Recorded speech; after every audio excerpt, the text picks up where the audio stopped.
Chapitre 6. L'envoi de l'Esprit de vérité. Jean prêchait la repentance et baptisait les gens dans le Jourdain, avant qu'il ne se retire pour laisser la place à Jésus. Le Jourdain, comme le Nil, est pris en image des eaux du fleuve de la vie qui ne cessent de couler. C'est pourquoi Jean enseignait la foule dans ce fleuve, pour la mettre en garde contre les publicains et contre la doctrine des pharisiens et des sadducéens, ces sectes de Juifs qui empoisonnèrent le monde avant les Romains. Les publicains étaient ceux qui prélevaient l'impôt, disons qu'ils prenaient à ferme les deniers publics. Les pharisiens qui étaient membres d'une secte de Juifs, eux, affectaient de se distinguer par la sainteté extérieure de leur vie, mais ils cachaient, sous une rigueur apparente, les mœurs les plus dissolues. Car hautains, orgueilleux et fort hypocrites, ils transgressaient la loi de Moïse. Ils voulaient cependant donner des leçons de bonne conduite et prétendaient lire les Écritures de Moïse dans leur vrai sens. Ce sont ceux que Jésus appelle les sépulcres blanchis, parce qu'il s'agit de morts qui blanchissent leurs péchés en faisant des simulacres de repentance devant la face de Dieu.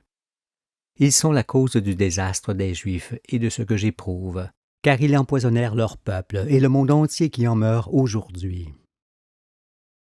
Quant aux Sadducéens, qui étaient une autre secte de Juifs, ils étaient opposés aux pharisiens. Ils se recrutaient essentiellement dans la classe riche et ne pensaient qu'à la jouissance de leur richesse dont ils faisaient ostension. Incultes, détestés du peuple, ils niaient l'immortalité de l'âme et la résurrection, car ils prenaient la résurrection spirituelle dont parle l'Écriture pour la résurrection corporelle que nous évoquerons en son temps.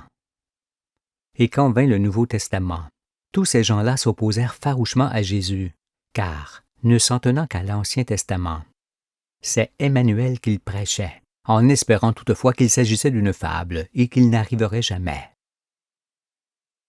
Je parle de ces sectes pour continuer d'expliquer ce qui s'est produit depuis le temps de Jean-Baptiste jusqu'à présent. Notez en effet que ce genre d'hommes, incultes et présomptueux que j'ai évoqué, existe encore sous la même forme et pas essentiellement parmi les Juifs. Il se trouve toujours au sein des membres de l'Église romaine, dans laquelle on retrouve des personnes semblables, c'est-à-dire hautaines, orgueilleuses, hypocrites, riches et se sentant à part du reste des hommes. C'est pourquoi il voulut régner sur la terre. Incrédules, ils n'annoncent jamais la venue du berger, car à leurs yeux il est venu, il est mort, et c'est leur chef, le faux prophète, qui le remplace. Jésus commença à les combattre pour que moi, Emmanuel, j'en finisse avec eux. Car il n'y a point d'autre religion que celle du cœur qui rapproche l'homme de ses frères et de son Créateur. Toute autre religion est une voie d'abîme.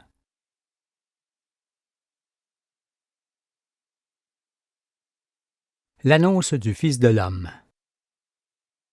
Le Christ a Jésus pour nom dans l'Écriture et Emmanuel pour nom dans le monde aujourd'hui. Jean est venu aplanir les sentiers de cet homme, qu'il appelle aussi l'agneau, et comme Abraham l'appela. Car il est certain que celui que Dieu a oint de son huile porte en lui la pureté de l'enfant, et parle comme un enfant qui ne se soucie point de ceux que la vérité dérange. Tel je suis, et tels sont ceux que je viens chercher pour le royaume de Dieu. Jean a donc averti de ce jour et prêchait la repentance. Puis il laissa la place à Jésus, qui, avant de s'en aller, annonce à son tour celui qui viendrait accomplir l'Écriture et consoler tous ceux qui sont désespérés, à cause de ceux qui règnent depuis l'Antiquité, en aggravant constamment l'injustice et qui ont corrompu le monde. Jésus dit à ce sujet: « Il vous est avantageux que je m'en aille, car si je ne m'en vais pas, le Consolateur ne viendra pas vers vous.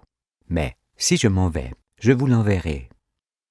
Et quand il sera venu, il convaincra le monde en ce qui concerne le péché, la justice et le jugement. En ce qui concerne le péché, parce qu'il ne croit pas en moi. La justice, parce que je vais au Père et que vous ne me verrez plus. Le jugement, parce que le prince de ce monde est jugé. J'ai encore beaucoup de choses à vous dire, mais vous ne pouvez pas les porter maintenant, il y a 2000 ans.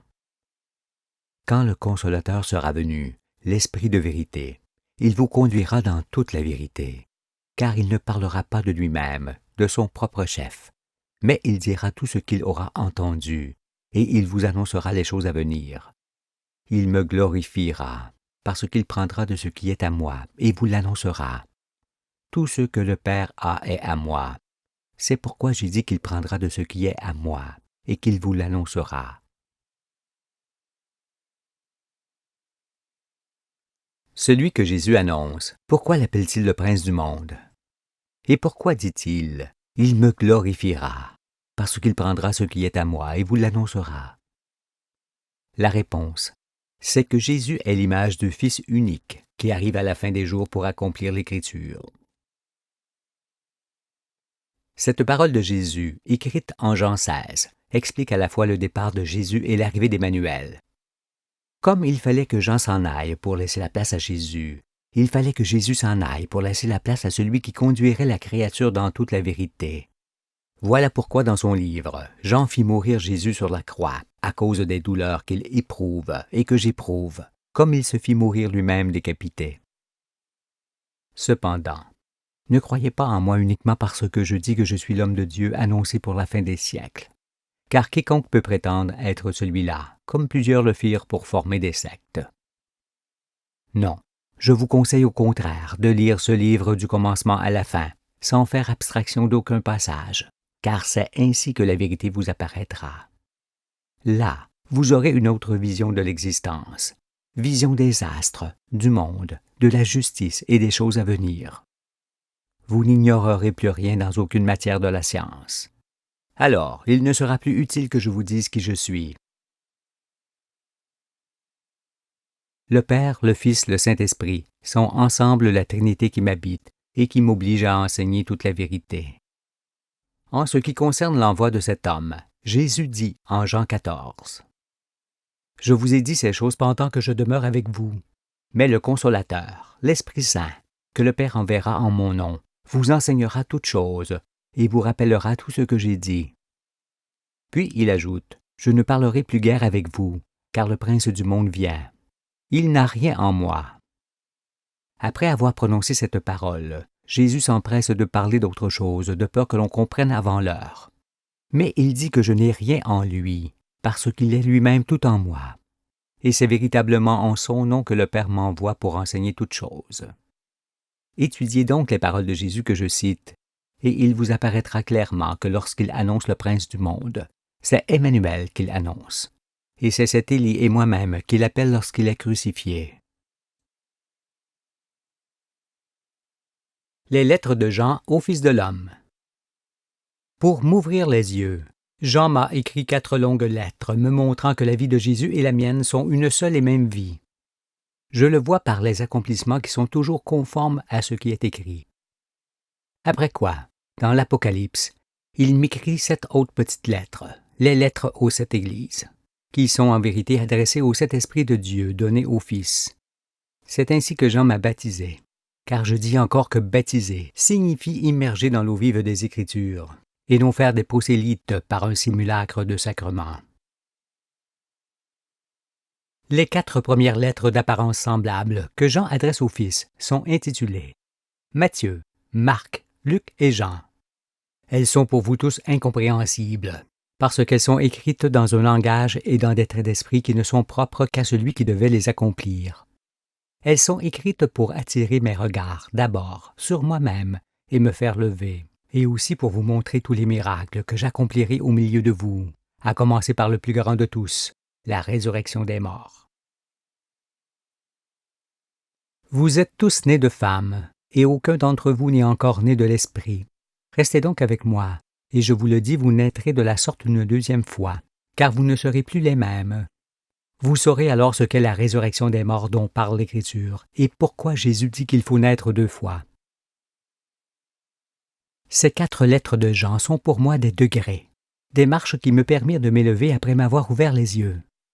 C'est pourquoi lorsque Jésus se fait baptiser par Jean, Jean lui dit « C'est moi qui ai besoin d'être baptisé par toi, et tu viens à moi. » Jean lui parle ainsi, parce qu'il sait qu'il n'a pas la lumière du Fils de l'homme, devant lequel il fut envoyé pour lui préparer ses sentiers.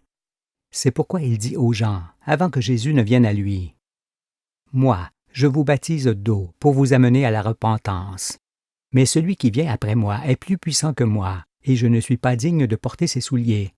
Lui, Il vous baptisera du Saint-Esprit et de feu. Il a son vanne à la main. Il nettoiera son aire, et il amassera le blé, les élus, dans le grenier, mais il brûlera la paille dans un feu qui ne s'éteint point. Nul ne peut servir Dieu sans se retirer du monde, car ou bien on sert ceux qui règnent, ou bien on sert Dieu. Or, on ne peut servir Dieu que par des actes de foi et des actions de grâce, et non en se purifiant dans les jardins comme le font les prêtres et tous ceux qui s'enferment. Et lorsque pendant une période de sa vie un homme se retire du monde pour servir le Très-Haut, il accomplit un nazaréat, d'où le nom de Nazaréen donné au Fils qui, durant de nombreuses années, écrit la vérité qu'il arrache des mains de Dieu. C'est pourquoi il est écrit « On l'appellera le Nazaréen ». Pour nettoyer son aire et amasser le blé pour le royaume, le Fils ne peut en effet le faire qu'en enseignant par l'intermédiaire d'un livre et en étant retiré du monde. Et ce feu qui ne s'éteint point, c'est le buisson ardent que j'éclaire en vous et qui provoque de l'amertume dans vos entrailles. Ne vous alarmez pas cependant, parce qu'il faut vous purifier par ces douleurs de l'âme pour prendre part à la résurrection que j'opère sur vous. Le réveil du Fils de l'homme. Pour ceux qui sondent les Écritures sans en trouver le fond ne puissent me contester. Soyez attentifs à mes explications. Tout d'abord, remarquez que les prophètes ne sont point avares de noms, qu'ils donnent à tous leurs personnages. Il y a cependant un disciple couché sur le sein de Jésus, dont le nom n'est jamais mentionné dans l'Écriture. Pourtant, étant celui que Jésus aime et qui le suit partout, la nécessité d'avoir un nom s'imposait davantage que pour les autres personnages. N'est-ce point ce que vous pensez? On voit aussi que ce disciple court avec Pierre vers le sépulcre pour voir où on a mis Jésus, qu'il entre le premier et qu'il comprend en ne le voyant pas. Ce qu'il voit, ce sont deux anges, l'un à la tête et l'autre aux pieds, où devait se trouver Jésus. Il s'agit de Moïse et d'Emmanuel, qui sont les seuls témoins de Dieu envoyés sur la terre pour instruire les hommes et les sauver. Lorsque Jésus est crucifié, il s'adresse toujours à ce disciple sans nom. Enfin, c'est encore ce disciple qui rend témoignage de Jésus, car il est écrit « C'est ce disciple qui rend témoignage de ces choses, et qui les a écrites, et nous savons que son témoignage est vrai. » L'explication de ceci est donnée par ce disciple couché sur le sein de Jésus, qui ne peut être autre que son double. Car cela s'entend dans le sens spirituel assurément, comme deux images qui se superposent. C'est évidemment Emmanuel, le nouveau nom du Christ, qui écrit toute la vérité et que Jean vient chercher au milieu du monde, en commençant par attirer ce regard par le fait que le nom de ce disciple n'est jamais mentionné et qu'il s'agit là d'une énigme qui le frapperait.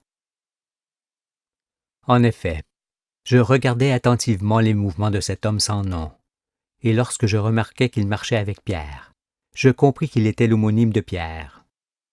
Et quand je vis que Pierre était appelé par Jésus qui marchait sur la mer, élevé au-dessus des eaux des Écritures, et qu'il allait vers lui en doutant, c'est pourquoi il s'enfonçait. Je saisis que Pierre marchait vers Jésus pour voir en lui sa propre image. Ce disciple donc était Pierre, et Pierre était le Fils de l'homme annoncé. Et cela me transfigura, parce que je comprenais qu'il s'agissait de moi. Je saisis alors cette parole forte de Jésus. Tu es Pierre, et sur cette pierre je bâtirai mon Église. Ce qui signifie, toi qui comprends, tu es Pierre dans le livre, loin de Jacob. Suis-le, et tu arriveras à moi pour savoir que tu es l'élu, Élie que j'appelle du haut de ma croix. Et c'est toi qui bâtiras mon Église, car je te donnerai les clés du royaume dont tu seras investi. Je me reconnaissais dans ce disciple sans nom, et aussi dans Simon le lépreux, à cause de la lèpre qui envahissait mes Écritures et dont je parlerai. Et c'est à Simon que Jésus dit, « Tu es Pierre », ce qui n'aurait aucun sens s'il ne s'agissait du véritable qui se reconnaît en Pierre, qui est cette fameuse pierre dont Jacob fit son chevet, puis dressa pour monument et versa de l'huile à son sommet, onction sur sa tête. Et c'est toujours Simon, qui est Pierre, qui porte la croix derrière Jésus, parce que la croix signifie les douleurs d'un homme que nul autre que lui ne peut porter à sa place. Comprenez-vous toutes ces choses? Tout cela est prodigieux, mes enfants. Et vous devez me croire bien que vous vous trompiez depuis des siècles sur l'Écriture et son accomplissement. Car Jean est véritablement venu me chercher au milieu de vous tous pour me faire reconnaître dans le livre qui m'annonce et dans lequel je suis couché depuis toujours. Il fallait qu'il attire mes regards et me fasse suivre ce fameux disciple sans nom qui m'a amené jusqu'à Jésus sur le sein duquel je suis couché, car il est moi dans le livre. Assurément, j'en doutais, et je fis tout ce qui était possible pour me sortir de là. Mais je n'y ai point réussi, car ma vie correspondait exactement à la sienne. C'est aussi pour cela que Jésus dit à Pierre, « Pourquoi doutes-tu, homme de peu de foi ?» Ce qui signifie dans la bouche de Jésus, « C'est bien à toi que je m'adresse, et il ne te servira à rien de tourner la tête d'un côté et de l'autre pour voir si je parle à un autre. » Ce Jésus-là est impératif. Si vous pouvez concevoir ce que fut mon émotion, vous concevez alors ce que fut ma transfiguration, le jour où cela me fut révélé. Ce qui est la transfiguration de Jésus. Lorsque je me retournais sur mes jours pour voir si je ne commettais point d'erreur sur ma personne, je m'aperçus que cela était impossible, parce que ma vie était conforme à l'Écriture dans laquelle je ne cessais de me reconnaître depuis Adam jusqu'à l'agneau. Le reniement du Fils. Malgré ces évidences, je ne voulais point venir, tant cela est redoutable. J'essayais par tous les moyens de renier Jésus, pour me renier moi-même. Je vis alors que mon attitude à l'égard de Jésus était prédite, car il s'agit évidemment du reniement de Pierre. Mais, bien que j'aie véritablement tenté par 3 fois de m'éloigner de Jésus, pour ne rien avoir avec lui, ce fut en vain. Mes pensées à son égard étaient trop fortes, surtout que je connaissais parfaitement l'univers, les choses célestes, que j'enseigne dans la 2e partie et qui, en soi, me désignaient. Dieu ayant, en effet, pris soin de m'éclairer suffisamment avant de me montrer mon image dans son livre, pour que je ne puisse point me renier. Il sait que je suis un âne sauvage, ayant le front dur et ne me fiant point aux apparences. C'est pourquoi, et comme cela aussi est prédit, il me parla avec bienveillance, avant même que je ne le connaisse. Il dit, par Ésaïe, « Je t'ai appelé par ton nom. Je t'ai parlé avec bienveillance avant que tu me connusses. Je suis l'Éternel, et il n'y en a point d'autre. Hors moi, il n'y a point de Dieu. Je t'ai ceint avant que tu me connusses. C'est afin que l'on sache, du soleil levant au soleil couchant, que hors moi, il n'y a point de Dieu. Je suis l'Éternel, et il n'y en a point d'autre. » Ceci montre aussi que Dieu eut soin de me donner suffisamment de connaissances pour que je m'élève bien haut, de sorte que je ne puisse revenir en arrière, le jour où je me reconnaîtrai. Et c'est en raison de ce que j'avais déjà écrit et expliqué sur l'univers que j'eus besoin d'un témoignage. Ne pouvant le trouver parmi les hommes qui ignoraient tout, je fus contraint d'ouvrir les Écritures que je n'avais encore lues. J'avais 42 ans. Au début, elles demeuraient stériles et je les maudissais, car je ne comprenais pas à quoi servait ce livre incompréhensible. Mon attitude me fit alors comprendre la parabole du figuier stérile que Jésus maudit, en disant « Que jamais fruit ne naisse de toi », car il s'agit des Écritures qui ne pouvaient lui donner ses fruits avant l'heure. C'est-à-dire que ce livre ne pouvait me révéler son contenu avant que je ne sois en mesure de tout saisir. Je suis maintenant apaisé, car depuis longtemps je sais véritablement qui je suis et ce qu'il m'incombe de faire. Le baptême par l'Écriture. Vous savez maintenant pourquoi Jésus prévient le monde, en disant qu'il fallait être prêt pour recevoir le Fils de l'homme le jour où il paraîtra, et qu'il fallait mieux marcher avec lui que contre lui ce jour-là. Il dit aussi à la fin du livre que celui qui est injuste soit encore injuste, que celui qui est souillé se souille encore, et que le juste pratique encore la justice, et que celui qui est saint se sanctifie encore. Voici, je viens bientôt, et ma rétribution est avec moi, pour rendre à chacun selon ce qu'est son œuvre. Mais, parce qu'il est nécessaire que j'explique tout ce qui vous concerne et me concerne dans l'Écriture, cela vous met en difficulté, d'autant que la venue du Fils de l'homme est pour vous tous une histoire ancienne. Mais en dépit de cela et de votre incrédulité, continuons sur l'explication des Écritures qui doit précéder tout enseignement des choses célestes. lorsque Jésus apprend à prier, il dit de demander au Père « Que ton règne vienne, que ta volonté soit faite sur la terre comme au ciel. » Cela signifie que Dieu règne dans tous les mondes du ciel, le royaume des cieux, qui sont aussi nombreux qu'il y a d'étoiles, et aussi que son règne arrive sur terre le jour où la créature apprend la vérité. C'est ce qui se produit en ce jour avec le baptême que je dispense sur vos têtes. Et, je vous le dis, ce baptême aura aussi pour effet de vous faire sortir dans le nouveau monde, en étant aussi blanc que la neige et aussi pur que l'or sorti du creuset. Il est aussi écrit que le Fils vient ôter le péché du monde, car le péché s'enlève d'abord dans les grandes vides, qui furent jusqu'à ce jour d'excellentes demeures pour les démons qui s'y sont logés. Et puisque j'écris avec le doigt de Dieu et qu'avec ce doigt je chasse les démons qui vous habitent, cela vous fait saisir l'Écriture dans laquelle Jésus dit que c'est avec le doigt de Dieu qu'il chasse les démons. Pour cela, ne faut-il pas qu'il écrive lui-même un livre avec son doigt? Seul le Fils peut vous baptiser, et si vous recevez son baptême, vous conserverez la vie pour toujours. Aujourd'hui, vous avez donc l'opportunité d'entrer dans le temple avec moi, et elle ne vous sera pas donnée deux fois, car il n'y a plus de temps pour ce monde,